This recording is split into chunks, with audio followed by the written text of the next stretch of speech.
Welcome to back my YouTube channel. तो guys, एग आपका जब भी रप्चर हो जाता है तो उसके बाद क्या क्या प्रोसेस है, आपके साथ क्या क्या होता है, क्योंकि आपको अगर प्रेगनेंसी के लिए आप ट्राई कर रहे हो तो आपको काफ़ी सारा कन्फ्यूजन होता है, काफ़ी सारी बातें जानने की बहुत जल्दबाजी होती है कि एक्चुअली ऐसी क्या क्या चीज़ें हैं जो कि आपके साथ होती है, ताकि आपको पता लग सके कि सारी चीज़ें सही से चल रही है या फिर नहीं।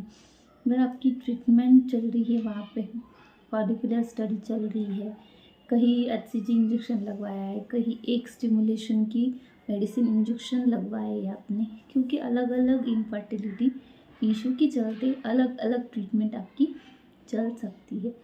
तो अगर ट्रीटमेंट भी चल रही है तो भी आपके दिमाग में कई सारे सवाल होते हैं कि अब एग रप्चर कब होगा, एग रप्चर होने के बाद प्रेगनेंसी कब रुकेगी, कितने दिन के लिए एक जीवित रहेगा। तो ये सारी चीज़ें आपके माइंड में आना जाहिर सी बात है, लेकिन आपको ज़्यादा इन सब चीज़ों के बारे में नहीं सोचना है, क्योंकि एक जब भी आपका रप्चर हो जाता है उसके बाद फर्टिलाइजेशन का प्रोसेस है वो हो जाता है। अगर आपने पहले से ही इंटरकोर्स किया था प्रेगनेंसी के लिए तो वहाँ पे स्पर्म अवेलेबल होंगे।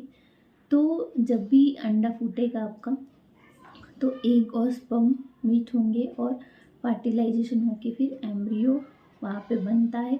फिर एम्ब्रियो नीचे आता है, उसके बाद फिर वो एम्ब्रियो जो दीवार होती है आपके यूट्रस की उस वॉल पे चिपकता है, गर्भाशय की दीवार पे किसी भी साइड में अपनी जगह बनाता है। फिर वो वहाँ पे ग्रो करता है, जिसे कि इम्प्लांटेशन कहा जाता है। तो ये सारी चीज़ें स्टेप बाय स्टेप होती है, लेकिन ये सारी चीज़ एक दिन में या फिर एक घंटे में नहीं होती। इसके लिए काफ़ी टाइमिंग लगता है, काफ़ी सारा अंदर प्रोसेस चलता है, उसमें सफ़र बहुत लंबा होता है। तो इसके लिए जल्दबाजी आपको नहीं करनी चाहिए, आपको पेशेंस रखना चाहिए। जब भी एक रप्चर हो जाता है उसके बाद से आपको कम से कम 17 से 18 दिनों तक वेट कर लेना चाहिए प्रेगनेंसी टेस्ट के लिए, क्योंकि एक रप्चर होने के बाद फर्टिलाइजेशन होगा, फर्टिलाइजेशन के बाद फिर इम्प्लांटेशन होगा। अगर इम्प्लांटेशन सक्सेसफुल हुआ है आपका तो फिर वहाँ पे आपको अर्ली प्रेगनेंसी जो साइंस है वो दिखाई देने लगेंगे, और फिर उसके बाद आपको पॉजिटिव साइन दिखने के बाद ही आप प्रेगनेंसी टेस्ट कर सकते हैं, या फिर बीटा HCG जो टेस्ट आता है जो कि ब्लड टेस्ट किया जाता है वो कर सकते हैं। तो मैंने आपको सारी चीज़ें स्टेप बाय स्टेप बताई। ये सारी चीज़ें आपके साथ होती है एक रप्चर होने के बाद।